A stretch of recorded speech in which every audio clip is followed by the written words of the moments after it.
২,৫০০ কৃষি প্রণোদনা কর্মসূচির আওতায় ২,০০০ কৃষকের মাঝে উফশী রোপা আউশ বীজ ও সার বিতরণ করা হয়েছে। শনিবার উপজেলা পরিষদ অডিটোরিয়ামে এ কার্যক্রমের আনুষ্ঠানিক উদ্বোধন করা হয়।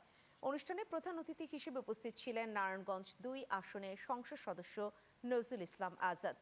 উপজেলা নির্বাহী কর্মকর্তা মোহাম্মদ আসাদুর রহমানের সভাপতিত্বে আয়োজিত এই অনুষ্ঠানে বিশেষ অতিথি হিসেবে শুভেচ্ছা বক্তব্য দেন উপজেলা কৃষি কর্মকর্তা মোহাম্মদ রাসেল মিয়া। এছাড়াও অনুষ্ঠানে স্থানীয় জনপ্রতিনিধি, কৃষি বিভাগের কর্মকর্তা কর্মচারী, গণ্যমান্য ব্যক্তিবর্গ এবং উপকারভোগী কৃষকরা উপস্থিত ছিলেন। অনেক অনেক বেশি গুণ হয় এবং সেটা যেন বাংলাদেশের যে কোনো জায়গা থেকে ২,৫০০-এর যাতে গুরুত্বপূর্ণ ভূমিকায় কৃষিখাতে রাখে সেই আশা আপনাদের কাছে আমি করতে পারি। আপনারা মনোযোগ দিয়ে